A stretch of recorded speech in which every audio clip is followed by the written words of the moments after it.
All right, so on this episode of Mike Up in Your Business, we interview Paul Holland. Paul is an executive over at Salmon and shares insights, which I thought was very interesting, a lead indicator of what the future beholds in regards to office space, the remote environment, is furniture itself. If people aren't buying furniture for offices, they're probably not going to offices. Well, listen into what Paul shared in his insights. I thought it was an interesting interview. I thought it was a really interesting conversation. Loved this conversation. Just like the idea that, of course, if you're not buying the core supply for an office, which is furniture, you're not using it. If you're not buying like toilet paper for the bathroom, maybe no one's using the bathroom. Right. I think this is an interesting, clear indicator of what is coming down the pike. Yeah. You know what I wasn't thinking about was in moving to virtual space, I was thinking about the employees. I wasn't really thinking about your client's perspective of your work world. Right. You know, what it is you're showing. That was a perspective shift for me in that conversation to be like, oh, yeah, that's something else you have to be considering and thinking about. And you know what I also liked? And this made me think about us guys. Wine? Yes. I always think about wine. I'm always thinking about wine. But there was something else. You know how, Mike, you guys were talking about the things people do to create like culture in the office. And you've got the foosball table and the ping pong table. But, nobody's really using those. It has to be authentic. That was a really good point. You and Paul made that point. I thought that was really cool. And you know what I was thinking? What? I'm dreaming big here, people. Dreaming big. But our next office space for us people, don't you think we are an outdoor bunch? Don't you think we need green space? Oh, I like that. That's authentic to us. Jeremy's an outdoor guy. Aaron's an outdoor girl. Like that. You're an outdoor guy. I'm a garden girl. Kelsey's an outdoor girl.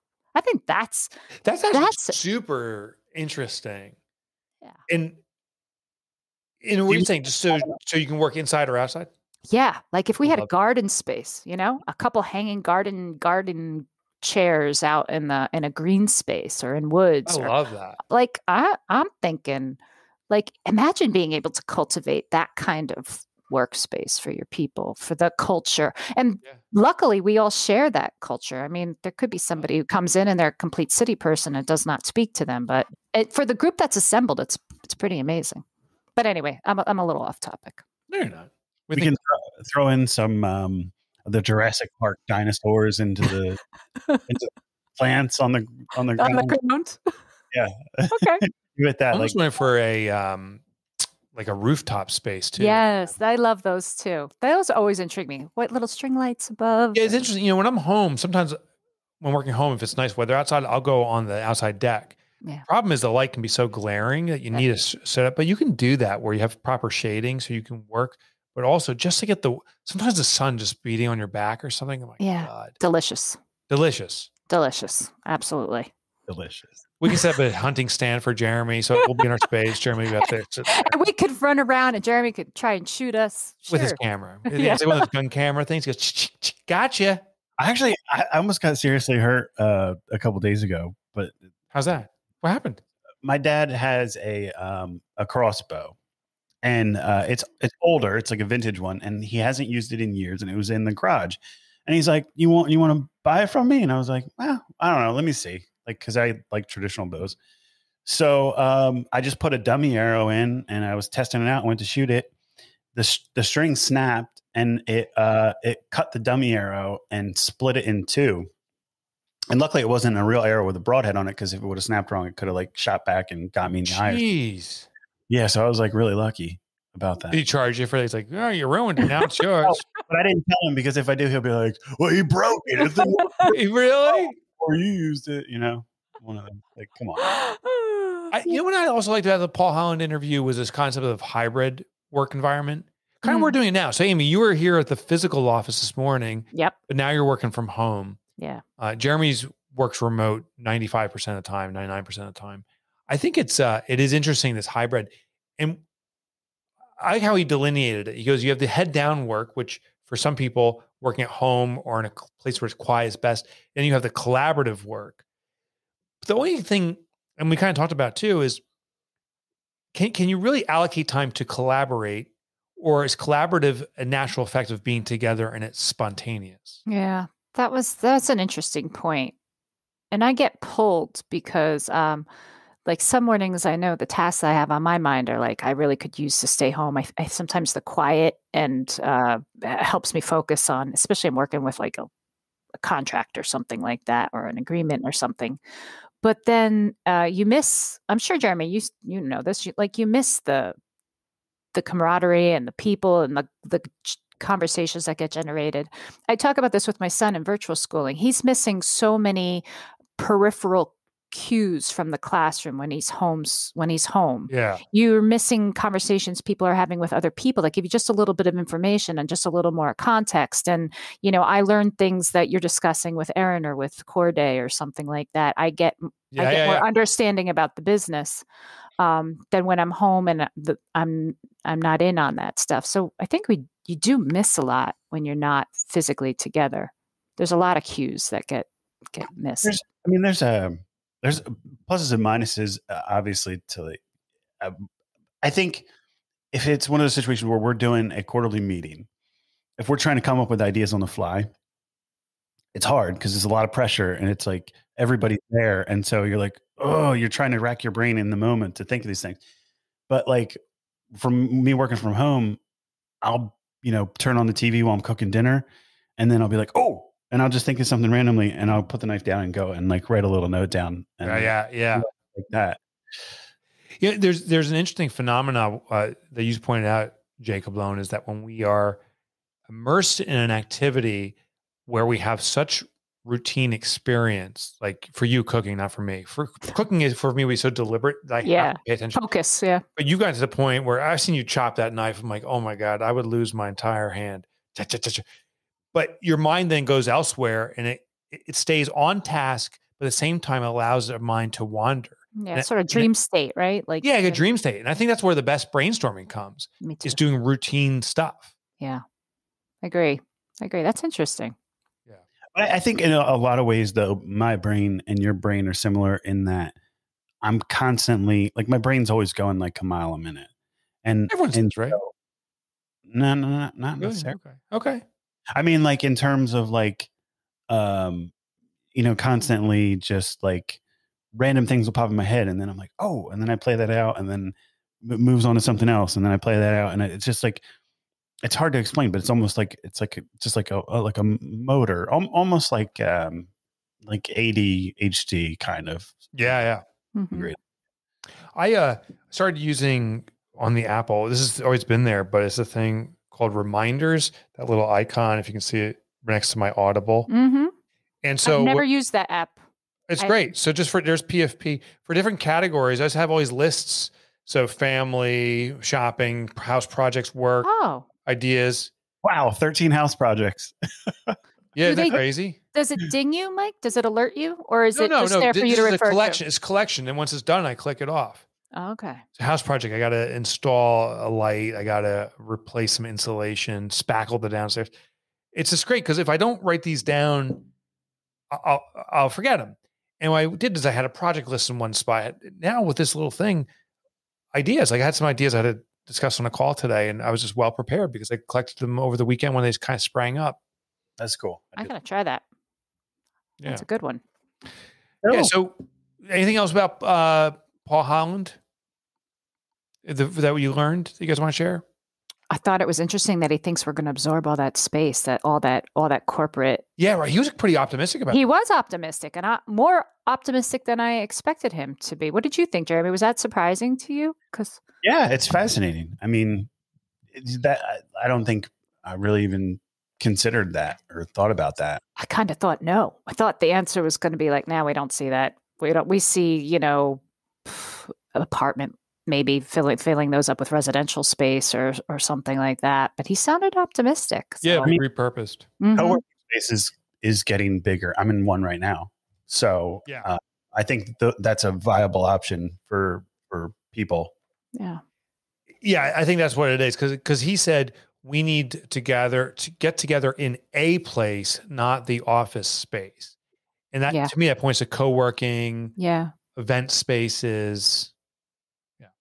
I kind of like the I like that it opens up interesting and maybe unique new space ideas. Yeah, I think so too. And uses. Yeah. I think it will. All right, guys. I want to invite you to go to solomoncoil.com to check out what Paul Holland's got going on. And maybe you can see ways to repurpose your office space and go to a hybrid environment. I also want to remind you, please rate our podcast. Go to rateourpodcast.com. We need you to do that. It's how we get the word out. Jake Cablone, you got a little gamage for us? Yeah, it's begging. Please give us a rating. Goddamn rating. All right. So Paul is nicknamed the Rockfish. Don't know why. It was just in the notes. It was. So I'm running with it. Okay. So fish trivia. Love it. The connections that I can make here. No, it works. It works. Yeah. So what is the healthiest fish in terms of nutrition? Is it tuna, Alaskan salmon, or halibut? Just for the halibut. We had Atlantic cod yesterday. That was good. Oh, my sister had cod last night too. It was good. How'd you serve it? I fried it. I just sauteed some butter, threw it on top, some paprika, a little garlic, salt, pepper. It was amazing. Next time I'll give you a beer batter recipe. Do fried cod like fish and chips. Awesome. Oh, I want that. Can you make it for me? Yeah, we should took a cookie for everybody next retreat or something. Oh, I love that. But we have to catch the fish. Remember? That's a callback to a conversation Mike and I had. Amy, would you go fishing? Would I go fishing? Yeah. Would somebody bait the hook? Yeah. Yeah.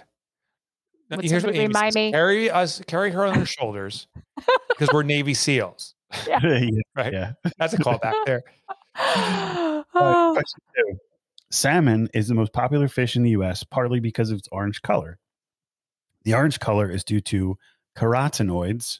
I forget. I don't know. Carotenoids, I think. Yeah, I think I was saying the German version. Carotenoids, which occur naturally in the salmon's diet in the wild from krill and shrimp.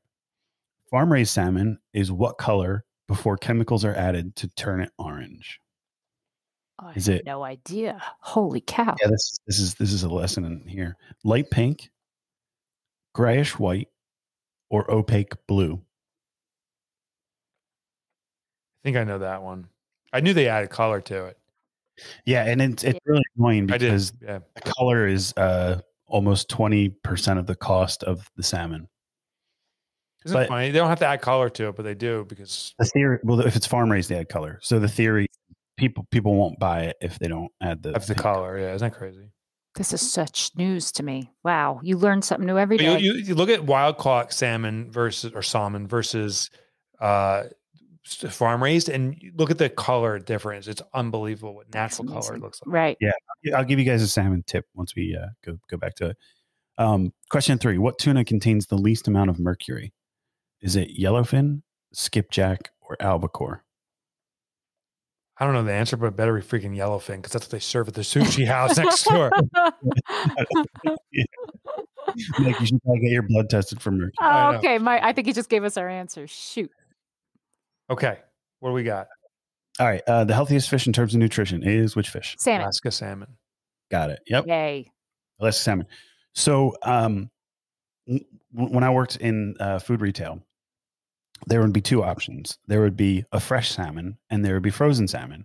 And everybody, if I was in the frozen section, would come over and say, hey, I want that salmon, but I want the fresh. And I'm like, trust me, you want the frozen. Because everybody assumes that because it's fresh, then that means it's going to be better. But the fresh was farm raised. Ah. Frozen was wild caught from Alaska. So in terms of that, it's way better to get Frozen. And it's Good preserved job. on the boat, right? They freeze it on the boat, or Well, once they take it off the boat, they fillet it like right offshore and then freeze it. yeah. So it's preserved. That's pretty fresh. Yeah. Yeah. So always better to get wild caught, not farm raised. Good to know. But what's interesting, a 3-ounce serving of salmon is 85 grams about. Is 155 calories and almost 22 grams of protein, 6.9 grams of fat, and contains selenium, niacin, vitamin B12, and vitamin B6, and a bunch of other vitamins. That's a superfood if ever I heard one. Okay, question 2. What color is the salmon before the carotenoids are added? Is it light pink, grayish white, or opaque blue? I'm going to go with, I said grayish white, but I'm leaning towards opaque blue now. Blue. I put grayish white. I think pretty sure that's what it is. It's grayish white. My son used to work at the seafood department at King's. There you go.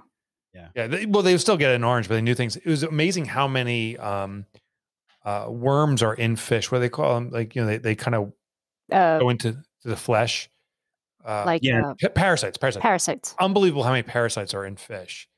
So their job is to remove all the parasites. It's unbelievable. Yeah, it's not. I know. I'm sorry, I'm ruining everything. But. What are you, Kelsey? Yeah. I know. I feel like I'm. Kelsey ruins everything. That's why we got her off the podcast, because she ruined it so much. No, she didn't. No, she didn't. All right. What tuna contains the least amount of mercury? Better be yellowfin, bro. And I'm just. But he already just said you have to go get a mercury test. So now I'm going to change my answer I'm going to change it to albacore. It's skipjack. Oh, we're both wrong. So skipjack are tinier and they don't go as deep. So therefore they. Mike, you won this one too. 2 out of 3. 2 out of 3. Well done, sir. I got 1. I just got the salmon. When you go to the grocery store, look for skipjack. Okay. That's what I always get. I've never heard of skipjack. Skywalker and Darth Vader fighting it out between me and you. It's just like, ching, ching. God, the intelligence and the strength and the anger and the insults. Sure. All right, my friends. We hope you enjoyed the episode. Hopefully you got 3 out of 3 on that little trivia game. We would love your rating and reviews. Please go to rateourpodcast.com. Please email me any questions you have. Ask Mike at MikeMichalowicz.com.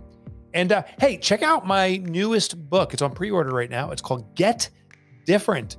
So go to Amazon.com and type in Get Different. Because if you want your business to stand out, you need to get different. You know what I'm saying? Know what you're saying. Cool. All right, we out of here. Wishing you good times. Wishing you good times.